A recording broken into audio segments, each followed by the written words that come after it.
Hi, this is Carol and welcome to my channel.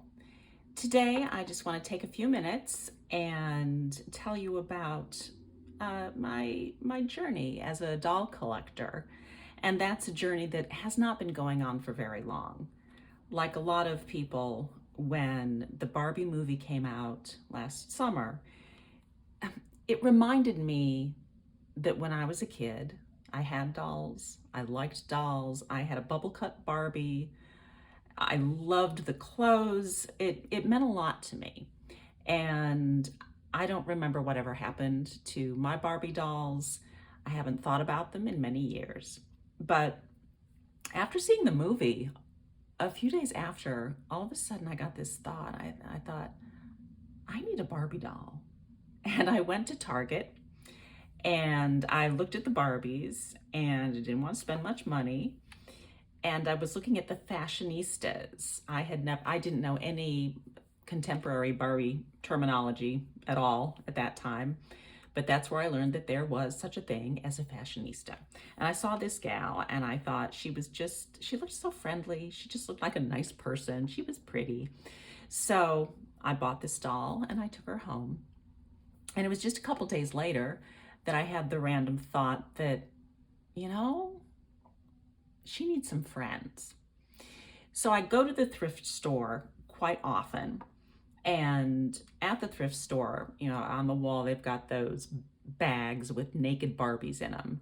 And I was in the habit of trying to not look at them because there's something, even though they're not real people, there is something disturbing about seeing those little humanoids naked in bags on the wall. But I went to the thrift store and I bought some of them. I bought just some generic blonde Barbies at the thrift store and took them home.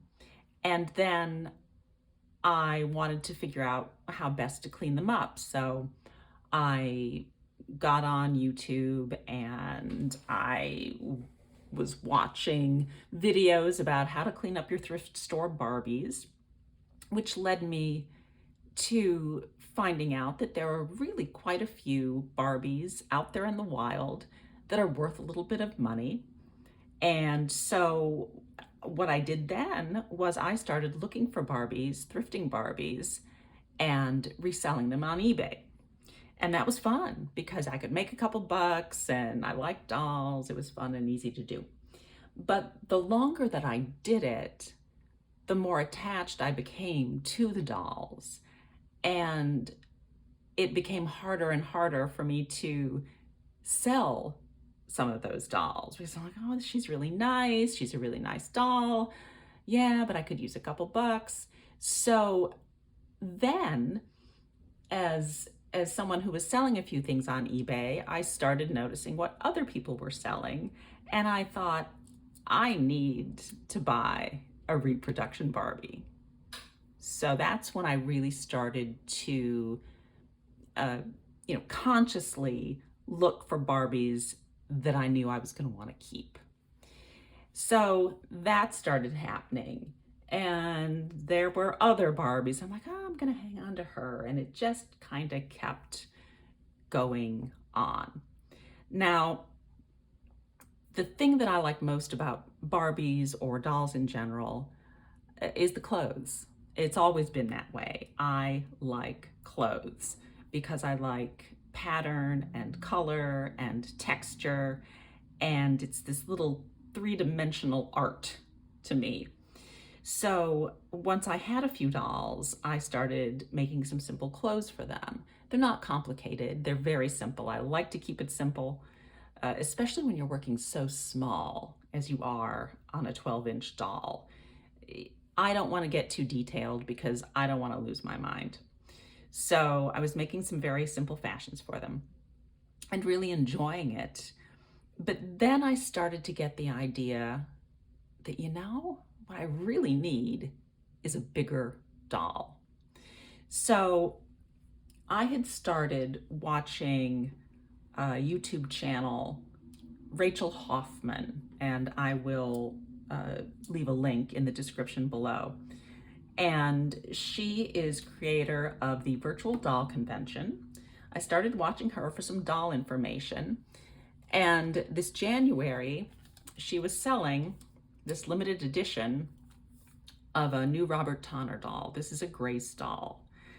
And at first I thought, oh, I don't need that. I don't need to spend $200 on a doll, because I was used to spending $1 most of the time. But she's a really good looking doll. And what I was very interested in was that the difference between a 12-inch doll and a 16-inch doll is tremendous. It would make it a lot easier to style clothes for her at this size, and she's nicely articulated. So I did. I bought her. I haven't had her very long. She's just gorgeous, and I've already sewn a few things for her, but I'm going to sew a lot more. And upcoming videos are going to focus on that. I'll have other things too, but my head is really in the Grace fashion area right now.